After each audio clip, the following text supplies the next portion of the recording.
ಕನ್ನಡಿಗರ ಒಳ್ಳೆತನವನ್ನ ಒಂದಷ್ಟು ಜನ ದುರುದ್ದೇಶವಾಗಿ ಬಳಸ್ಕೋತಾ ಇದ್ದಾರೆ. ನಮ್ಮ ಇತಿಹಾಸ ಇಷ್ಟೊಂದೆಲ್ಲ ಇದ್ರೂ ಕೂಡ ನಮ್ ಕನ್ನಡದವ್ರಿಗೆ ಯಾಕಪ್ಪ ಇದು ಗೊತ್ತಿಲ್ಲ, ನಾವ್ ಯಾಕೆ ಇನ್ನೊಬ್ಬ ರಾಜನ ತಂದಿಲ್ ಮೆರೆಸ್ತಾ ಇದೀವಿ.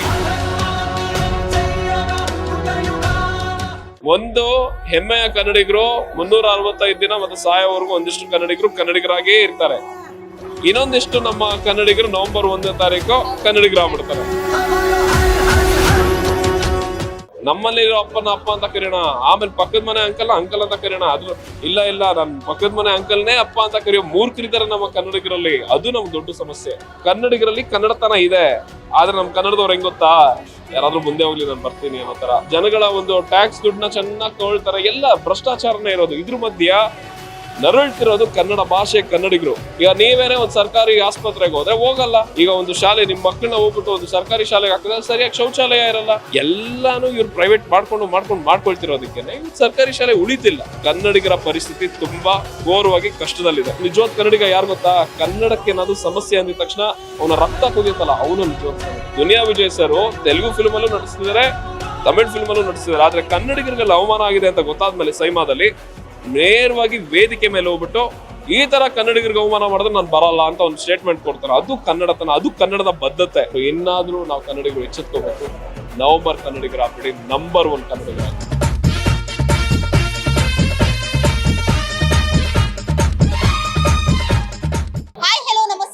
ನೋಡ್ತಾ ಇದ್ರ ಸ್ಪೀಡ್ ನ್ಯೂಸ್ ಕನ್ನಡ. ನಾನು ಐಶ್ವರ್ಯ ಗೌಡ. ಮೊದಲೇದಾಗಿ ನಾಡಿನ ಸಮಸ್ತ ಜನತೆಗೆ ಕನ್ನಡ ರಾಜ್ಯೋತ್ಸವದ ಶುಭಾಶಯಗಳು. ಕನ್ನಡ ಅಂತ ಬಂತು ಅಂದ ತಕ್ಷಣ ಒಂದಷ್ಟು ಜನ ಕನ್ನಡದ ಪರವಾಗಿ ಯಾವಾಗ್ಲೂ ಕೂಡ ಧ್ವನಿ ಎತ್ತುತ್ತಾ ಇರ್ತಾರೆ. ಇನ್ನೊಂದಷ್ಟು ಜನ ಕನ್ನಡದ ಬಗ್ಗೆ ಅವಹೇಳನಕಾರಿಯಾಗಿ ಮಾತಾಡ್ತಾ ಇರ್ತಾರೆ. ಇದೆಲ್ಲದರ ಪರವಾಗಿ ಯಾವಾಗ್ಲೂ ಕೂಡ ಧ್ವನಿ ಎತ್ತುತ್ತಾ ಇರುವಂತವ್ರು ಮಿನಿ ರೇಡಿಯೋ ಹರೀಶ್ ಅವರು. ಇವತ್ತು ನಮ್ಮ ಜೊತೆ ಅವರೇ ಇದ್ದಾರೆ. ಅವ್ರನ್ನೇ ಕಾರ್ಯಕ್ರಮಕ್ಕೆ ಸ್ವಾಗತ ಮಾಡೋಣ. ಸರ್, ಮೊದಲೇದಾಗಿ ನಮಸ್ತೆ. ಕನ್ನಡ ರಾಜ್ಯೋತ್ಸವದ ಶುಭಾಶಯಗಳು. ನಿಮ್ಗೂ ಸಹ ಕನ್ನಡ ರಾಜ್ಯೋತ್ಸವದ ಸವಿಹಾರೈಕೆಗಳು. ಹಾಗೆ ನಮ್ಮ ಹೆಮ್ಮೆಯ ಕನ್ನಡಿಗರಿಗೆ, ಕನ್ನಡತಿಯರಿಗೆ, ಹಾಗೆ ಕನ್ನಡವನ್ನ ಕಲಿತು ಮಾತಾಡ್ತಿರುವಂತಹ ಪರಭಾಷಿಕರಿಗೂ ಕೂಡ ಕನ್ನಡ ರಾಜ್ಯೋತ್ಸವದ ಸವಿಹಾರೈಕೆಗಳು. ಮೊದಲೇದಾಗಿ ಇವತ್ತು ನಾಳೆ ದಿನ ಕನ್ನಡ ರಾಜ್ಯೋತ್ಸವ, ಬಟ್ ಇವತ್ತೇ ನೀವು ಇಮ್ಮಡಿ ಪುಲಿಕೇಶಿ ಅವರ ಶರ್ಟ್ ನ ಲಾಂಚ್ ಮಾಡಿರೋದು, ಯಾಕೆ ಆ ಥಾಟ್ ಅನ್ನು? ಇಮ್ಮಡಿ ಪುಲಿಕೇಶಿ ಅನ್ನೋದು ಪ್ರತಿಯೊಬ್ಬ ಕನ್ನಡಿಗನಿಗೆ ಅರಿವು ಮೂಡಿಸ್ಬೇಕು. ಅದರಲ್ಲಿ ನಮ್ಮ ಭುವನೇಶ್ ಅಂತ ಇದ್ದಾರೆ, ಕರ್ನಾಟಕ ಬಲ ಯೂಟ್ಯೂಬ್ ನ ಸ್ಥಾಪಕ ಅವರು ಸುಮಾರು 12 ವರ್ಷಗಳಿಂದ ಸಂಶೋಧನೆ ಮಾಡಿ ನಮ್ಮ ಇತಿಹಾಸ ಇಷ್ಟೊಂದೆಲ್ಲ ಇದ್ರೂ ಕೂಡ ನಮ್ ಕನ್ನಡದವ್ರಿಗೆ ಯಾಕಪ್ಪ ಇದು ಗೊತ್ತಿಲ್ಲ, ನಾವ್ ಯಾಕೆ ಇನ್ನೊಬ್ಬ ರಾಜನ ತಂದಿಲ್ ಮೆರೆಸ್ತಾ ಇದೀವಿ. ಮತ್ತೆ ಈ ಒಂದು ಲಾಂಚ್ ನ 31ನೇ ತಾರೀಕೆ ಏನಕ್ಕೆ ಇಟ್ಕೊಂಡಿದೀವಿ ಅಂದ್ರೆ, ನಾಳೆ ನವೆಂಬರ್ 1 ಒಂದು ಹೆಮ್ಮೆಯ ಕನ್ನಡಿಗರು 365 ದಿನ ಮತ್ತೆ ಸಾಯೋವರೆಗೂ ಒಂದಿಷ್ಟು ಕನ್ನಡಿಗರು ಕನ್ನಡಿಗರಾಗೇ ಇರ್ತಾರೆ. ಇನ್ನೊಂದಿಷ್ಟು ನಮ್ಮ ಕನ್ನಡಿಗರು ನವೆಂಬರ್ 1ನೇ ತಾರೀಕು ಕನ್ನಡಿಗರಾಗ್ಬಿಡ್ತಾರೆ. ಸೊ ಹಾಗಾಗಿ ಅವರ ಗಮನಕ್ಕೂ ಕೂಡ ಈ ವಿಷಯ ಬರ್ಬೇಕು ಅನ್ನೋ ಕಾರಣಕ್ಕೆ ಇಮ್ಮಡಿ ಪುಲಿಕೇಶಿ ಮಹಾರಾಜರ ಒಂದು ಹಾಡನ್ನ ವೀರನಾಗೇಂದ್ರ ಪ್ರಸಾದ್ ಸರ್ ಅವ್ರು ಬರ್ದಿರುವಂತಹ ಒಂದು ಹಾಡನ್ನ ಹಂಸಲೇಖ ಸರ್ ಅವರ ಕಡೆಯಿಂದ ಬಿಡುಗಡೆ ಮಾಡಿಸಿದ್ವಿ. ಅದಾದ್ಮೇಲೆ ನಮ್ಮ ಇಮ್ಮಡಿ ಪುಲಿಕೇಶಿ ಮಹಾರಾಜರ ಒಂದು over sized drop shoulder T shirt ನ ಇವತ್ತು ಬಿಡುಗಡೆ ಮಾಡಿದ್ವಿ. ಏನಕ್ಕೆ ಅಂದ್ರೆ, ಹೆಮ್ಮೆಯಿಂದ ಕನ್ನಡಿಗರು ಕನ್ನಡದ ಟಿ ಶರ್ಟ್ ಹಾಕೊಂಡು ಓಡಾಡ್ಲಿ. ಇದು ನಮ್ಮ ಕರ್ನಾಟಕದ ಇತಿಹಾಸ ಇರುವಂತಹ ಟಿ ಶರ್ಟ್. ನಮ್ ಟಿ ಶರ್ಟ್ ನ ನಾವು ನೋಡಿದ್ರೆ ಹಿಂದೆ ಇಮ್ಮಡಿ ಪುಲಿಕೇಶಿಯ 2 ಮುಖ ಇದೆ. ಅವತ್ತಿನ ಕಾಲದಲ್ಲಿ ಕಪ್ಪೆರ ಭಟ್ ಅವರು ಒಬ್ಬ ಕನ್ನಡಿಗನ ನೋಡಿ ಅವತ್ತಿನ ಬರ್ದಿರ್ತಾರೆ, ಏನಂದ್ರೆ, ಸಾಧುಗೆ ಸಾಧು, ಮಾಧುರ್ಯಂಗೆ ಮಾಧುರ್ಯ, ಬಾದಿಪ್ಪ ಕಲಿಗೆ ಕಲಿಯುಗ ವಿಪರೀತನಂತ. ಅಂದ್ರೆ ಕನ್ನಡಿಗರು ಒಳ್ಳೆಯವ್ರಿಗೆ ತುಂಬಾ ಒಳ್ಳೆಯವರು, ಕೆಟ್ಟವ್ರಿಗೆ ತುಂಬಾನೇ ಘೋರವಾಗಿ ಕೆಟ್ಟವರಾಗಿರ್ತಾರೆ ಅಂತ. ಸೊ ಆ ಒಂದು ಸಂದೇಶವನ್ನ ಸಾರುವಂತಹ ಟಿ ಶರ್ಟ್ ನ ಕನ್ನಡಿಗರು ಹೆಮ್ಮೆಯಿಂದ ಹಾಕೋಬೇಕನ್ನೋದೇ ಈ ಒಂದು ಟಿ ಶರ್ಟ್ ನ ಉದ್ದೇಶ. ಈಗಷ್ಟೇ ಹೇಳಿದ್ರಿ ಕನ್ನಡಿಗರು ಬಹಳ ಒಳ್ಳೆಯವರು ಅನ್ನುವಂಥದ್ದು. ಕನ್ನಡಿಗರ ಒಳ್ಳೆತನವನ್ನ ಒಂದಷ್ಟು ಜನ ದುರುದ್ದೇಶವಾಗಿ ಬಳಸ್ಕೋತಾ ಇದ್ದಾರೆ. ಖಂಡಿತ ಕನ್ನಡಿಗರು ಅವತ್ತಿನ ಕಾಲದಲ್ಲಿ ಒಳ್ಳೆಯವರಾಗಿದ್ರು, ಆಮೇಲೆ ವಿಶಾಲ ಹೃದಯದವರಾಗಿದ್ರು.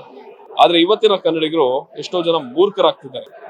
ಅಂದ್ರೆ ಎಡ ಬಲ ಅನ್ನೋ ಸಿದ್ಧಾಂತದ ಮಧ್ಯದಲ್ಲಿ ಕನ್ನಡ ಅನ್ನೋ ಭಾಷೆ ಒಂದ್ 50 ವರ್ಷ ತಗೊಂಡ್ರೆ ಹಿಂದೆ ಕನ್ನಡ ಅನ್ನೋದು ಬರೀ ಭಾಷೆ ಆಗಿತ್ತು. ಒಂದು ವಯಸ್ಸಾಗಿರೋ 40 ವರ್ಷದವರು 50 ವರ್ಷದವರು ಧ್ವನಿ ಎತ್ತವರು.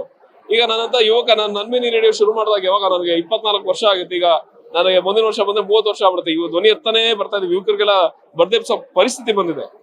ಇದು ಒಳ್ಳೆ ಬೆಳವಣಿಗೆನ ಅಥವಾ ಕೆಟ್ಟ ಬೆಳವಣಿಗೆನ ನಿಜವಾಗ್ಲೂ ಗೊತ್ತಿಲ್ಲ. ಆದ್ರೆ ಯಾವ ತರ ಹೋಗ್ತಾ ಇದೀವಿ ಅಂದ್ರೆ, ಕನ್ನಡಿಗರು ನಾವು ನಿಜವಾಗ್ಲೂ ಎಷ್ಟೋ ಜನರನ್ನ ನೋಡ್ತಿರ್ತೀವಿ. ನಮ್ ರಾಜರೇ ಸಾಕಷ್ಟು ಜನ ಇದಾರಪ್ಪ, ನಮ್ಮಲ್ಲಿರೋ ಅಪ್ಪನ ಅಪ್ಪ ಅಂತ ಕರೆಯೋಣ, ಆಮೇಲೆ ಪಕ್ಕದ ಮನೆ ಅಂಕಲ್ ಅಂಕಲ್ ಅಂತ ಕರೆಯೋಣ. ಅದ್ರ ಇಲ್ಲ ನನ್ ಪಕ್ಕದ ಮನೆ ಅಂಕಲ್ನೇ ಅಪ್ಪ ಅಂತ ಕರೆಯೋ ಮೂರ್ಖರಿದ್ದಾರೆ ನಮ್ಮ ಕನ್ನಡಿಗರಲ್ಲಿ. ಅದು ನಮ್ ದೊಡ್ಡ ಸಮಸ್ಯೆ. ಇದು ಒಳ್ಳೆತನ ಅಲ್ಲ, ಇದು ಮೂರ್ಖತನ. ಎಷ್ಟೋ ಜನ ನೀವು ಮಾಡಿ ಹಾಕಿರುವಂತ ವಿಡಿಯೋಗಳನ್ನ ನೋಡಿ ಎಚ್ಚೆತ್ಕೊಂಡಿರುವಂತವ್ರು ಇದಾರೆ, ಬುದ್ಧಿ ಕಲ್ತಿರುವಂತವ್ರು ಇದಾರೆ. ಆದ್ರೆ ಒಂದಷ್ಟು ಜನ ಬುದ್ಧಿ ಕಲಿದೇ ಇದಾರಲ್ಲ, ಅವ್ರಿಗೆ ಏನ್ ಹೇಳಿ? ಅವ್ರಿಗೆ ಬುದ್ಧಿ ಕಲಿಸ್ತೀವಿ. ನಾವಷ್ಟೇ ಅಲ್ಲ, ಇನ್ನ ನಾನ್ ವಿಡಿಯೋಗಳು ಮಾಡ್ತಿರೋದು ಈ ಧ್ವನಿ ಮುಖಾಂತರ ಒಂದೇ ಒಂದು ಕಾರಣಕ್ಕೆ, ಇನ್ನು ಹೆಚ್ಚು ಕನ್ನಡಿಗರು ಹುಟ್ಟಬೇಕು. ಈ ತರ ಅಭಿಯಾನಗಳು, ಈ ತರ ಇಮ್ಮಡಿ ಪುಲಿಕೇಶಿ ಮಹಾರಾಜರ ಇತಿಹಾಸ, ಅಮೋಘ ವರ್ಷ ಇತಿಹಾಸ, 6ನೇ ವಿಕ್ರಮಾದಿತ್ಯ, ಈ ಇತಿಹಾಸನೆಲ್ಲ ಇನ್ನ ಮುನ್ನೆಲೆ ತರ್ತೀವಿ ನಾವು. ತರ್ತಿರೋದೇ ಇನ್ನು ಹೆಚ್ಚು ಕನ್ನಡಿಗರನ್ನ ಹುಟ್ಟಾಕೋದಕ್ಕೆ. ಕನ್ನಡಿಗರಲ್ಲಿ ಕನ್ನಡತನ ಇದೆ, ಆದ್ರೆ ನಮ್ ಕನ್ನಡದವ್ರು ಹೆಂಗ್ ಗೊತ್ತಾ, ಯಾರಾದ್ರೂ ಮುಂದೆ ಹೋಗ್ಲಿ ನಾನು ಬರ್ತೀನಿ ಅನ್ನೋ ತರ. ಸೊ ಹಂಗೆ ನಮ್ ಜನ. ಸೊ ಹಾಗಾಗಿ ಅಂತವ್ರನ್ನೆಲ್ಲ ಹುಟ್ಟಾಕ್ತಿವಿ. ನೀವ್ ಹೇಳಿದ್ರಲ್ಲ, ಬುದ್ಧಿ ಕಲಿದೇ ಇರೋರಿದಾರಲ್ಲ, ಅಂತವ್ರಿಗೆಲ್ಲ ಬುದ್ಧಿ ಚೆನ್ನಾಗಿ ಕಲಿಸ್ತೀವಿ ನಾವು. ಯಾವಾಗ್ಲೂ ಕೂಡ ಕನ್ನಡ ಅಂತ ಬಂದಾಗ ಹೋರಾಟಗಾರರು ಹೋರಾಟ ಮಾಡ್ತಾನೆ ಇರ್ತಾರೆ, ಧ್ವನಿ ಎತ್ತುವವರು ಧ್ವನಿ ಎತ್ತುತ್ತಾನೆ ಇರ್ತಾರೆ. ಆದ್ರೂ ಕೂಡ ಯಾವಾಗ್ಲೂ ಕೂಡ ಕನ್ನಡಕ್ಕೆ ಅವಮಾನ ಆಗುವಂತ ಕೆಲಸ ಆಗ್ತಾನೆ ಇದೆ. ಇನ್ನೊಂದ್ ಕಡೆ ನೋಡಿರ್ಬೋದು, ಕನ್ನಡ ಬಾವುಟಗಳನ್ನ ಕನ್ನಡ ರಾಜ್ಯೋತ್ಸವ ದಿನ ಮಾತ್ರ ಹಾರಿಸ್ಬೇಕು, ಹಾಗೆ ಹೀಗೆ ಅನ್ನುವಂಥದ್ದು. ಯಾವಾಗ ಹಾರಿಸೋಕ್ ಆಗುತ್ತೆ ನೋಡಿ, ಮೊದಲನೇದಾಗಿ ಇದೆಲ್ಲ ಒಂದು ರಾಜಕೀಯ ಕುತಂತ್ರ, ಆಯ್ತಾ.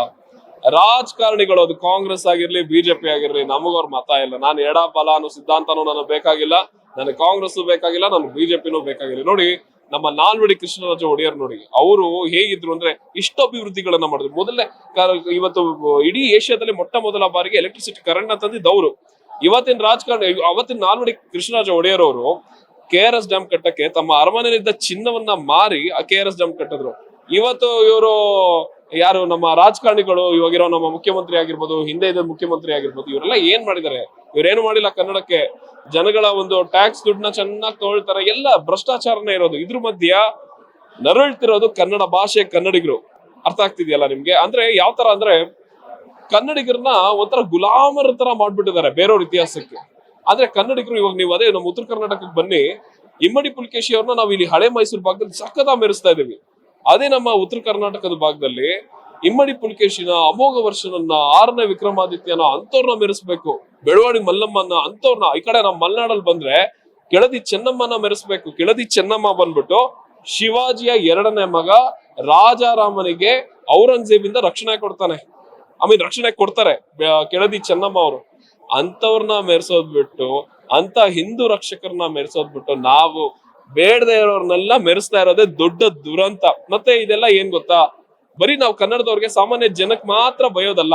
ರಾಜಕಾರಣಿಗಳು ಸರಿ ಇದ್ದಿದ್ರೆ ಎಲ್ಲ ಸರಿ ಇರೋದು. ಈಗ ಈ ಪಕ್ಕ ತಮಿಳ್ನಾಡು ನೋಡಿ, ರಾಜಕಾರಣಿಗಳು ಸುಮ್ನೆ ಮಾತಾಡಿದ್ರೆ ಭಾಷೆ ಬಗ್ಗೆ ಮಾತಾಡ್ತಾರೆ, ಚೋಳ ಅಂತ ಮಾತಾಡ್ತಾರೆ. ನಮ್ಮಲ್ಲಿರೋ ರಾಜಕಾರಣಿಗಳು ಎಷ್ಟು ಅಂತ ಮಾತಾಡ್ತಾರೆ. ಮರಾಠಿಗರ ಓಲೈಕೆಗೆ ಶಿವಾಜಿ ಅಂತಾರೆ, ಈ ಕಡೆ ಮುಸ್ಲಿಮರ ಓಲೈಕೆಗೆ ಟಿಪ್ಪು ಸುಲ್ತಾನ್ ಅಂತಾರೆ. ಎಷ್ಟು ಜನ ಮುಸ್ಲಿಮರಿಗೆ ನಮ್ಮ ಶಿಶುನಾಳ ಶರೀಫ್ ಅವರಾಗಿರ್ಬೋದು, ಅಥವಾ ಏಕೀಕರಣ ಸಮಯದಲ್ಲಿ ಸತ್ತಿರುವಂತಹ, ಪ್ರಾಣವನ್ನ ತ್ಯಾಗ ಮಾಡಿದಂತಹ ರಂಜಾನ್ ಸಾಬ್ ಗೊತ್ತು. ಇದೆ ಈ ಒಂದು ಓಟ್ ಆಗಿ ಏನದು ವೋಟ್ ಬ್ಯಾಂಕ್ ಮಾಡ್ಕೊಳ್ಳೋದಕ್ಕೋಸ್ಕರ ಕರ್ನಾಟಕ ಕನ್ನಡವನ್ನ ಮಾರ್ಬಿಟ್ಟಿದ್ದಾರೆ ರಾಜಕಾರಣಿಗಳು. ಇದು ನಮ್ಮ ದುರಂತ. ಎಲ್ಲೋ ಒಂದ್ ಕಡೆ ನೋಡ್ತಾ ಹೋದಾಗ ನಿಮಗೆ ಅನಿಸ್ಬೋದು, ಕನ್ನಡ ಗೌರ್ಮೆಂಟ್ ಶಾಲೆಗಳು ಕೂಡ ನಶಿಸಿ ಹೋಗ್ತಾ ಇದೆ. ಆಗ ಕನ್ನಡವನ್ನ ಗೌರ್ಮೆಂಟ್ ಸ್ಕೂಲ್ ಮೂಲಕ ಕಲಿಬೋದಿತ್ತು, ಬಟ್ ಈಗ ಪ್ರೈವೇಟ್ ಸ್ಕೂಲ್ ಬಂದಿರೋದ್ರಿಂದ ಕನ್ನಡನು ಕೂಡ ಎಲ್ಲೋ ಒಂದ್ ಕಡೆ ನಶಿಸ್ತಾ ಇದೆಯಾ ಅನ್ನುವಂಥದ್ದು ಕೂಡ ಮೈಂಡ್ ಸೆಟ್ ಬರುತ್ತೆ. ಖಂಡಿತ ಸರ್ಕಾರಿ ಕನ್ನಡ ಶಾಲೆಗಳು ಉಳಿದ್ರೆ ಮಾತ್ರ ಕನ್ನಡ ಉಳಿಯೋದು. ಬರೀ ಅಷ್ಟೇ ಅಲ್ಲ, ಕನ್ನಡಿಗರು ಹೆಮ್ಮೆಯಿಂದ ಕನ್ನಡ ಮಾತಾಡಿದ್ರು ಕನ್ನಡ ಉಳಿಬೇಕು. ಅದ್ರ ಜೊತೆಗೆ ಇವತ್ತು ಏನಾಗ್ಬಿಟ್ಟಿದೆ ಗೊತ್ತಾ, ಎಷ್ಟೋ ಜನ ನಮ್ಗೆ ಕೇಳ್ತಿರ್ತಾರೆ, ಇಷ್ಟೆಲ್ಲ ಕನ್ನಡದ ಬಗ್ಗೆ ಧ್ವನಿ ಅಂತ ದೊಡ್ಡ ವಿಷಯ ಅಲ್ಲಪ್ಪ, ಹೋರಾಟಗಾರ ನೀವು ಎಷ್ಟು ಜನ ನಿಮ್ಮ ಮಕ್ಕಳನ್ನ ಇಂಗ್ಲಿಷ್ ಮೀಡಿಯಂ ಅಲ್ಲಿ ಓದಿಸ್ತೀರಾ ಅಂತ. ಇಂಗ್ಲಿಷ್ ಮೀಡಿಯಂ ಅಲ್ಲಿ ಓದ್ಸೋಣ ಅಂದ್ರೆ ಈ ಕಡೆ ಎಲ್ಲಾ ರಾಜಕಾರಣಿಗಳು ತಮ್ಮ ಪ್ರೈವೇಟ್ ಸ್ಕೂಲ್ ಇಟ್ಕೊಂಡವ್ರೆ, ಪ್ರೈವೇಟ್ ಹಾಸ್ಪಿಟಲ್ ಇಟ್ಕೊಂಡವ್ರೆ. ಈಗ ನೀವೇನೇ ಒಂದ್ ಸರ್ಕಾರಿ ಆಸ್ಪತ್ರೆಗೆ ಹೋದ್ರೆ ಹೋಗಲ್ಲ, 2 ದಿನ ಆದ್ಮೇಲೆ ಬೇಡಪ್ಪ ನಾನು ಪ್ರೈವೇಟ್ ಹಾಸ್ಪಿಟ್ಲ್ಗೆ ಹೋಗ್ತೀನಿ ಅಂತೀರಾ. ಆ ಪ್ರೈವೇಟ್ ಹಾಸ್ಪಿಟ್ಲ್ ಒಬ್ಬ ರಾಜಕಾರಣಿದೇ ಆಗಿರುತ್ತೆ. ಈಗ ಒಂದು ಶಾಲೆ, ನಿಮ್ ಮಕ್ಕಳನ್ನ ಹೋಗ್ಬಿಟ್ಟು ಒಂದು ಸರ್ಕಾರಿ ಶಾಲೆಗೆ ಹಾಕಿದ್ರೆ ಸರಿಯಾಗಿ ಶೌಚಾಲಯ ಇರಲ್ಲ. ಮಾರನೇ ದಿನ ಏನ್ ಮಾಡಿದೆ, ಸಾಕಪ್ಪ ನನ್ ಸಾಲ ಆದ್ರೂ ಪರವಾಗಿಲ್ಲ, ನನ್ನ ಲಿವರ್ ಆದ್ರೂ ರಕ್ತರಾದ್ರೂ ಮಾಡ್ಬಿಟ್ಟು ನನ್ನ ಮಗನ ಒಂದು ಪ್ರೈವೇಟ್ ಸ್ಕೂಲಲ್ಲಿ ಹಾಕ್ತೀನಿ. ಸೊ ಎಲ್ಲಾನು ಇವ್ರು ಪ್ರೈವೇಟ್ ಮಾಡ್ಕೊಳ್ತಿರೋದಕ್ಕೆ ಇವ್ರು ಸರ್ಕಾರಿ ಶಾಲೆ ಉಳಿತಿಲ್ಲ. ಇದೇ ಕಾರಣ, ಇವರೆಲ್ಲ ಖಾಸಗೀಕರಣ, ಪ್ರೈವೇಟ್ ಮಾಡ್ತಿರೋದಕ್ಕೆ. ಇನ್ನು ಮುಂದೆ ಅಂತೂ ತುಂಬಾ ಕಷ್ಟ ಇದೆ. ಕನ್ನಡಿಗರ ಪರಿಸ್ಥಿತಿ ತುಂಬಾ ಘೋರವಾಗಿ ಕಷ್ಟದಲ್ಲಿದೆ. ಕೊನೆಯದಾಗಿ, ಕನ್ನಡ ಅನ್ನುವಂತಹ ನೀವು ಕೂಡ ಕನ್ನಡದ ಪರವಾಗಿ ಎಷ್ಟೋ ಬಾರಿ ಧ್ವನಿ ಎತ್ತಿದ್ದೀರಾ. ಒಂದಷ್ಟು ಜನ ನಿಮ್ಮ ಪರವಾಗಿ ನಿಂತ್ರೆ, ಇನ್ನೊಂದಷ್ಟು ಜನ ನಿಮ್ಮ ವಿರೋಧ. ನಿಮಗೆ ಯಾಕೆ ಬೇಕು ಅನ್ನುವಂತಹ ಪ್ರಶ್ನೆ ಮಾಡ್ತಾರೆ. ಅಂತವ್ರಿಗೆ ನನಗೆ ಯಾಕೆ ಬೇಕು ಅಂದ್ರೆ, ನನ್ನ ಭಾಷೆ, ನನ್ನ ತಾಯಿ. ಈಗ ಇದು ಹೇಗಾಗ್ಬಿಟ್ಟಿದೆ ಅಂದ್ರೆ, ಇದರಿಂದ ಧ್ವನಿ ಎತ್ತೋದ್ರಿಂದ ನಿನ್ಗೇನು ಉಪಯೋಗ? ನನಗೂ ಕೂಡ ಸುಮಾರು ಜನ ಕೇಳಿದಾರೆ ಆಫೀಸಲ್ಲೇ. ಒಂದಿಷ್ಟು ಒಬ್ರು ಕೇಳಿದ್ರು ಒಂದ್ಸಲ, ಇಷ್ಟು ಕನ್ನಡ ಅಂತೆಲ್ಲ, ಕನ್ನಡ ನಿನ್ಗೆ ಊಟ ನೀರು ಕೊಡುತ್ತ ಅಲ್ಲ. ನನ್ನ ಪ್ರಶ್ನೆ ಇವಾಗ ನಮ್ ತಾಯಿನೂ ಅಷ್ಟೇ. ಇವಾಗ ಅಕಸ್ಮಾತ್ ನಮ್ ತಾಯಿಗೆ ಅಡಿಗೆ ಸರಿಯಾಗಿ ಮಾಡಕ್ ಬರ್ಲಿಲ್ಲ, ಅಥವಾ ಅವ್ರನ್ನ ಏನಾದ್ರು ಅವ್ರು ನನ್ನನ್ನು ಸರಿಯಾಗಿ ನೋಡ್ಕೊಳ್ಳಿಲ್ಲ ಅಂದ್ರೆ, ಅವ ನೀ ನಮ್ಮಮ್ಮ ಅಲ್ಲ, ನನ್ನ ಪಕ್ಕದ ಅಂಟಿನೇ ಊಟ ಕೊಟ್ಟವ್ರು ಅವ್ರು ನಮ್ಮಮ್ಮ ಅಂತ ಹೇಳಕ್ಕಾಗತ್ತಾ? ಎಲ್ಲ ಕೇಳ್ತಿರೋದು ಅಂದ್ರೆ, ಕನ್ನಡ ಏನಿಗ್ ಬೇಕು, ಕನ್ನಡದಿಂದ ಏನ್ ಸಿಗ್ತಿದೆ, ಈ ಯೋಚನೆಗಳಿದೆಯಲ್ಲ, ಈ ತರ ಯಾವನ್ ಪ್ರಶ್ನೆ ಮಾಡ್ತಾನೆ, ಈ ತರ ಯಾವನ್ ಯೋಚನೆ ಮಾಡ್ತಾನೆ, ಅವನು ಕನ್ನಡಿಗನೇ ಅಲ್ಲ, ಅವನಲ್ಲಿ ಕನ್ನಡದ ರಕ್ತನೇ ಹರಿತಿಲ್ಲ. ಕನ್ನಡ ಕನ್ನಡ ಒಬ್ಬ ಕನ್ನಡಿಗ ಅಂದ್ರೆ ನಿಜವಾದ ಕನ್ನಡಿಗ ಅಥವಾ ನಿಜವಾದ ಕನ್ನಡತಿ ಅಂದ್ರೆ ಯಾರು ಗೊತ್ತಾ? ಕನ್ನಡದ ಕುಟುಂಬದಲ್ಲಿ ಹುಟ್ಟಿರೋರಲ್ಲ. ಕನ್ನಡಕ್ಕೆ ಏನಾದ್ರು ಸಮಸ್ಯೆ ಆಗಿದೆ, ಕನ್ನಡಿಗರಿಗೆ ಏನಾದ್ರು ಸಮಸ್ಯೆ ಆಗಿತ್ತು ಅಂದ ತಕ್ಷಣ ಅವ್ನು ರಕ್ತ ಕುದಿಯತ್ತಲ್ಲ, ಅವ್ನು ನಿಜವಾದ ಕನ್ನಡಿಗ. ಈಗ ನನ್ನ ತಗೊಂಡ್ರೆ, ನನ್ನ ಮನೇಲಿ ನಮ್ಮ ಕಮ್ಯುನಿಟಿ ಭಾಷೆಯಲ್ಲಿ ನಮ್ದು ಮಿಕ್ಸ್ ತೆಲುಗು ಬರುತ್ತೆ. ನಮ್ ತಾಯಿ ಹುಟ್ಟು ಬೆಳೆದಿದ್ದಲ್ಲ ಮಹಾರಾಷ್ಟ್ರ, ಅವ್ರು ಬೆಂಗಳೂರು ಬಂದು ಕನ್ನಡ ಕಲ್ತಿದ್ದು. ಸೊ ಎಷ್ಟೋ ಜನ ನಾನು ನೋಡಿದ್ದೀನಿ ಕನ್ನಡದ ಕುಟುಂಬದಲ್ಲಿ ಅಪ್ಪ ಅಮ್ಮ ಕುಟುಂಬನೇ ಕನ್ನಡದವರಾಗಿದ್ರು ಕೂಡ ಕನ್ನಡದ ಬಗ್ಗೆ ಮಾತಾಡಲ್ಲ, ಕನ್ನಡ ಮಾತಾಡಕ್ಕೆ ಕೀಳರಿಮೆ ತೋರಿಸ್ತಾರೆ. ಅದೇ ಹೇಳ್ತಾ ಇರೋದು, ನಿಜವಾದ ಕನ್ನಡಿಗ ಯಾರು ಗೊತ್ತಾ? ಕನ್ನಡಕ್ಕೆ ಏನಾದ್ರು ಸಮಸ್ಯೆ ಅಂದಿದ ತಕ್ಷಣ ಅವನ ರಕ್ತ ಕುದಿಯತ್ತಲ್ಲ, ಅವನು ನಿಜವಾದ ಕನ್ನಡಿಗ. ಅಂದ್ರೆ ನಾನು ನಿಜವಾದ ಕನ್ನಡಿಗ. ಯಾರ್ಯಾರ ರಕ್ತ ಕುದಿಯತ್ತೆ ಅವರೆಲ್ಲ ನಿಜವಾದ ಕನ್ನಡಿಗರು ಅಷ್ಟೇ. ಈ ಮಾತಿಗೆ ಒಂದ್ ಮಾತು ಕೇಳ್ತೀನಿ, ಒಂದ್ ಪ್ರಶ್ನೆ ಕೇಳ್ತೀನಿ ಸರ್. ಎಷ್ಟೋ ಜನ ಇಲ್ಲೇ ಬೆಳೆದಿರ್ತಾರೆ, ಇಲ್ಲೇ ಹುಟ್ಟಿರ್ತಾರೆ, ಆದ್ರೆ ಬೇರೆ ಕಡೆ ಹೋದಾಗ ಕನ್ನಡವನ್ನ ಮಾತಾಡುವಂತ ಪ್ರಯತ್ನ ಮಾಡೋದೇ ಇಲ್ಲ. ಯಾಕಂದ್ರೆ ಅವ್ರಿಗೆ ಕನ್ನಡ ಬರ್ತಿರುತ್ತೆ, ಆದ್ರೂ ಕೂಡ ಪ್ರಯತ್ನ ಮಾಡಲ್ವಲ್ಲ, ಅವ್ರಿಗೇನೆ? ಇನ್ನೊಂದ್ಸಲ ಕೇಳಿ, ಗೊತ್ತಾಯಿಲ್ಲ. ಓಕೆ, ನೀವೀಗ ಹೇಳಿದ್ರಿ ನೀವು ಬೇರೆ ಕಡೆಯಿಂದ ನಿಮ್ಮಮ್ಮ ಬಂದು ಇಲ್ಲಿ ಕನ್ನಡವನ್ನ ನಾನ್ ಮಾತಾಡ್ತಾ ಇದ್ದೀನಿ ಅನ್ನುವಂಥದ್ದು. ಬಟ್ ಆದ್ರೆ ಒಂದಷ್ಟು ಜನ ಹೇಗೆ ಅಂದ್ರೆ ಇಲ್ಲೇ ಹುಟ್ಟಿರ್ತಾರೆ, ಇಲ್ಲೇ ಬೆಳೆದಿರ್ತಾರೆ, ಆದ್ರೆ ಬೇರೆ ಕಡೆ ಹೋದಾಗ ಕನ್ನಡ ಬಂದ್ರು ಕೂಡ ಕನ್ನಡ ಮಾತಾಡಲ್ವಲ್ಲ, ಅಂತವರಿಗೆ? ಅಂದ್ರೆ ನೀವ್ ಹೇಳ್ತಿರೋದು ಎಲ್ಲಾದ್ರೂ ಮಾರ್ಕೆಟ್ಗೆ ಹೋದಾಗ, ಮಾಲ್ಸ್ ಹೋದಾಗ, ಇವನ್ ಕನ್ನಡ ಇಂಡಸ್ಟ್ರಿಯಿಂದ ಬೇರೆ ಇಂಡಸ್ಟ್ರಿಗೆ ಹೋಗಿರೋದಾಗಿರ್ಬೋದು, ಇವನ್ ಬೇರೆ ಅಂಗಡಿಗಳಿಗೆ ಹೋಗಿರೋದಾಗಿರ್ಬೋದು. ನೋಡಿ ಅದೇ ಹೇಳ್ತಿರೋದು. ಇವಾಗ ನಮ್ಮ ಕನ್ನಡದಲ್ಲೇ ಸುಮಾರು ಒಂದು ಉದಾಹರಣೆ ನಮ್ಮ ಚಿತ್ರರಂಗದಲ್ಲೇ ಸಿಗುತ್ತೆ ನಿಮ್ಗೆ, ಎಲ್ಲೋ ಬೇರೆ ಕಡೆ ಬೇಡ. ನಮ್ಮ ಕನ್ನಡ ನಟರು ಅಥವಾ ನಟಿಯರು ಬೇರೆ ಭಾಷೆಗೆ ಹೋಗೋದ್ರಲ್ಲಿ ನಮ್ಗೆ ಏನು ತೊಂದರೆ ಇಲ್ಲ. ಹೌದು, ಅವ್ರಿಗೆ ಇಲ್ಲಿ ಅವಕಾಶ ಸಿಕ್ಕಿಲ್ಲ ಅಂದ್ರೆ ಬೇರೆ ಭಾಷೆಗೆ ಹೋಗ್ತಾರೆ, ತಪ್ಪಿಲ್ಲ. ಆದ್ರೆ ಮೊನ್ನೆ ನೀವು ನೋಡಿದ್ರ ಸೈಮಾ ಅವಾರ್ಡ್ಸ್ ಅಲ್ಲಿ ದುನಿಯಾ ವಿಜಯ್ ಸರ್ ತೆಲುಗು ಫಿಲ್ಮ್ ಅಲ್ಲೂ ನಟಿಸ್ತಿದ್ದಾರೆ, ತಮಿಳ್ ಫಿಲ್ಮ್ ಅಲ್ಲೂ ನಟಿಸ್ತಿದ್ದಾರೆ. ಆದ್ರೆ ಕನ್ನಡಿಗರಿಗೆ ಅವಮಾನ ಆಗಿದೆ ಅಂತ ಗೊತ್ತಾದ್ಮೇಲೆ ಸೈಮಾದಲ್ಲಿ ನೇರವಾಗಿ ವೇದಿಕೆ ಮೇಲೆ ಹೋಗ್ಬಿಟ್ಟು ಈ ತರ ಕನ್ನಡಿಗರಿಗೆ ಅವಮಾನ ಮಾಡಿದ್ರೆ ನಾನು ಬರಲ್ಲ ಅಂತ ಒಂದು ಸ್ಟೇಟ್ಮೆಂಟ್ ಕೊಡ್ತಾರೆ. ಅದು ಕನ್ನಡತನ, ಅದು ಕನ್ನಡದ ಬದ್ಧತೆ. ಆದ್ರೆ ನೀವ್ ಕೇಳಿದ್ರಿ ಗೊತ್ತಾ, ಕನ್ನಡ ಇಲ್ಲೇ ಹುಟ್ಟಿದ್ರು ಕೂಡ ಕನ್ನಡ ಮಾತಾಡಲ್ಲ, ಇಲ್ಲೇ ಹುಟ್ಟಿ ಬೆಳೆದ್ರು ಕೂಡ ಹೆಮ್ಮೆಯಿಂದ ಕನ್ನಡ ಮಾತಾಡಲ್ವಲ್ಲ, ಅವರಲ್ಲಿ ಅದೇ ನಾನು ಹೇಳ್ದಂಗೆ ಅವರಲ್ಲಿ ಕನ್ನಡತನ ಅನ್ನೋದಿಲ್ಲ. ಮತ್ತೆ ತಂದೆ ತಾಯಿ ಕೂಡ ಅವ್ರಲ್ಲಿ ಕನ್ನಡತನವನ್ನ ಬೆಳೆಸ್ಬೇಕು, ಯಾರೋ ಬೇರೆಯವ್ರು ಬಂದು ಬೆಳೆಸಲ್ಲ. ಈಗ ತಮಿಳವ್ರನ್ನ ನೋಡಿ, ಒಂದು ಸ್ಕೂಲ್ ಮಗುಗೆ ಒಂದು ತಮಿಳ್ ತನ್ನ ತಾಯಿ ಕರ್ಕೊಂಡ್ ಬರ್ಬೇಕಂದ್ರೆ ತಮಿಳಲ್ಲಿ ಮಾತಾಡ್ಕೊಂಡ್ ಬರ್ತಾರೆ. ಅದೇ ಕನ್ನಡದ ಒಂದು ಕುಟುಂಬ ಅವನ್ ತಾಯಿ ತನ್ನ ಮಗುನ ಕರ್ಕೊಂಡ್ ಬರ್ಬೇಕಾದ್ರೆ hello son where are you, had you lunch ಹಿಂಗ್ ಕೇಳಿದಾಗ ಮಕ್ಳು ಹೆಂಗ್ ತಾನೆ ಕನ್ನಡ ಕಲಿತಾರೆ? ಚಿಕ್ಕ ವಯಸ್ಸಿಂದಾನೇ ತಂದೆ ತಾಯಿ ಮಕ್ಳಿಗೆ ಕನ್ನಡದ ಬೆಲೆ ಅರ್ಥ ಮಾಡ್ಸಿಲ್ಲ ಅಂದ್ರೆ ಅದ್ರಲ್ಲಿ ಅರ್ಥ ಏನಿದೆ? ಅದಕ್ಕೆ ನಮ್ಮಲ್ಲಿ ಇವತ್ತು ಈ ತರ ನಡೀತಿದೆ ಅನ್ನೋ ಕಾರಣಕ್ಕೆ ಯಾವನೋ ಬಂದ್ಬಿಟ್ಟು ಕನ್ನಡ ಅನ್ನೋ ಭಾಷೆ ತಮಿಳಿಂದ ಹುಟ್ಟಿದೆ ಅಂತ. ಆಕ್ಚುಲಿ ಕನ್ನಡ ಅನ್ನೋ ಪದನೇ 5,000ಕ್ಕಿಂತ ಹಳೆ ಪ್ರಾಚೀನ ಪದ ಅದು ಬಂದ್ಬಿಟ್ಟು ಯಾವ್ದ್ರಿಂದ ಹುಟ್ಟಿಲ್ಲ. ಅದಕ್ಕೆ ಅಮ್ಮ ದೊಡ್ಡಮ್ಮ ಚಿಕ್ಕಮ್ಮ ಅನ್ನೋರು ಯಾರು ಇಲ್ಲ, ಇದು ತಿಳ್ಕೊಬೇಕು. ಕನ್ನಡದ ಮೇಲೆ ಅವಾಗಿಂದನೂ ದಬ್ಬಾಳಿಕೆಗಳು ಆಗ್ತಾನೆ ಇರುವಂತದ್ದು. ಎಸ್, ಯಾವಾಗ್ಲೂ ಹೋರಾಟಗಳು ನಡೀತಾನೆ ಇರುತ್ತೆ, ಇನ್ನು ಮುಂದೆನೂ ನಡೀತಾನೆ ಇರುತ್ತೆ. ಬಟ್ ಬುದ್ಧಿ ಕಲ್ತ್ಕೋಬೇಕು ಅಷ್ಟೇ. ಎಲ್ಲದಕ್ಕಿಂತ ಹೆಚ್ಚಾಗಿ ಪರಭಾಷಿಕರು ಅರ್ಥ ಮಾಡ್ಕೊಳ್ಳೋದ್ಕಿಂತ ನಮ್ಮ ಕನ್ನಡಿಗರು ಅರ್ಥ ಮಾಡ್ಕೋಬೇಕು, ನಮ್ಮ ಕನ್ನಡಿಗರು ಸ್ವಾಭಿಮಾನಿಗಳಾಗಬೇಕು. ನಾವೆಂತ ಪರಿಸ್ಥಿತಿಯಲ್ಲಿ ಬಂದ್ ತಲುಪಿದೀವಿ ಅಂದ್ರೆ ಮೇಡಮ್, ಇವತ್ತು ಪರಭಾಷಿಕರು ಕನ್ನಡ ಕಲಿತೀವಿ, ಅಯ್ಯೋ ಬೇಡಪ್ಪ ನೀನ್ ಕನ್ನಡ ಕಲಿಬೇಡ, ನೀನ್ ಇಲ್ಲೇ ಬೇಡ, ಹೋಗ್ಬಿಡಪ್ಪ ಸಾಕು, ನಮ್ಮೂರ್ಗ್ ನಮ್ ಬಿಟ್ಬಿಡಪ್ಪ ಸಾಕು, ಟ್ರಾಫಿಕ್ ಬೇಡ ನಮ್ಗೆ, ನಮ್ ಕೆಲ್ಸಗಳು ಬೇಕು ನಮ್ಗೆ, ನಮ್ ಭೂಮಿ ಬೇಕು ನಮ್ಗೆ. ಕನ್ನಡ ಅನ್ನೋದು ಇವತ್ತು ಬರೀ ಭಾಷೆಯಾಗಿ ಉಳಿದಿಲ್ಲ. ಕನ್ನಡ ಅಂದ್ರೆ ನಮ್ಮ ಗುರುತು, ಕನ್ನಡ ಅಂದ್ರೆ ನಮ್ಮ ಭೂಮಿ. ಕನ್ನಡ ಇಲ್ಲ ಅಂದ್ರೆ ಅಷ್ಟೇ, ಮುಗ್ದೋಯ್ತು ನಮ್ ಕತೆ. ಇದು ನಮ್ ಕತೆ ಇವತ್ತು. ಸರ್, ಈಗ ನೀವು ಸೋಷಿಯಲ್ ಮೀಡಿಯಾದಲ್ಲಿ ವಿಡಿಯೋ ಮಾಡ್ತಿದ್ದಕ್ಕೆ ನಾನು ಕೇಳ್ತೀನಿ, ಎಷ್ಟೋ ಜನ ನಿಮ್ಗೆ ಹೇಳಿರ್ಬೋದು ಕನ್ನಡದ ಹೆಸರು ಹೇಳಿ ದುಡ್ಡು ಮಾಡ್ತಾ ಇದಾರೆ ಅನ್ನುವಂಥದ್ದು ಎಷ್ಟೋ ಜನ ಹೇಳ್ತಾರೆ. ಅದಕ್ಕೆ ನಿಮ್ ಉತ್ತರ ಏನು? ನೋಡಿ, ಕನ್ನಡದ ಹೆಸರು ಹೇಳ್ಕೊಂಡು ದುಡ್ಡು ಮಾಡೋದ್ರಲ್ಲಿ ಇದಾರೆ ಒಂದಿಷ್ಟು ಜನ, ಇಲ್ಲ ಅಂತ ಎಲ್ಲ ಇದಾರೆ. ಅವ್ರನ್ನೇ ರೋಲ್ ಕಾಲ್ ಅಂತ ಜನ ಕರೆಯೋದು. ಆದ್ರೆ ನಮಗೂ ಕೂಡ ಸುಮಾರು ಕರೆಗಳು ಬರ್ತವೆ. ಸುಮಾರು ರಾಜಕಾರಣಿಗಳ ವಿರುದ್ಧ ವಿಡಿಯೋ ಮಾಡಿದಾಗ ಹರೀಶ್ ದಯವಿಟ್ಟು ಡಿಲೀಟ್ ಮಾಡಿ. ಯಾರು ಥ್ರೆಟ್ ಎಲ್ಲ ಮಾಡಲ್ಲ, ಥ್ರೆಟ್ ಮಾಡಿದ್ರೆ ಮುಗೀತು ಕತೆ. ಥ್ರೆಟ್ ಎಲ್ಲ ಮಾಡಲ್ಲ, ಫೋನ್ ಮಾಡಿ ಕೇಳ್ತಾರೆ, ಹರೀಶ್ ದಯವಿಟ್ಟು ಡಿಲೀಟ್ ಮಾಡಿ, ನಿಮ್ಗೆ ಅದೇನಿದೆಯೋ ಕೊಡ್ತೀವಿ.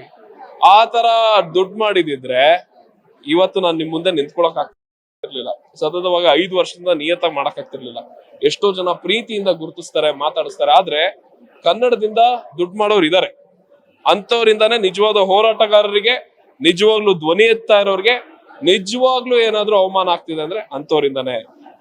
ನಿಮ್ಗೆ ಹೇಳ್ತೀನಿ, ಕನ್ನಡದ ಬಗ್ಗೆ ನಾನು 5 ವರ್ಷದಿಂದ ಧ್ವನಿ ಎತ್ತೋದಕ್ಕೆ ಶುರು ಮಾಡಿದಾಗ ನನಗೆ ಸಿಕ್ಕಿದ್ದೆಲ್ಲ ನೆಗೆಟಿವ್ ಕಮೆಂಟ್ಸೇ.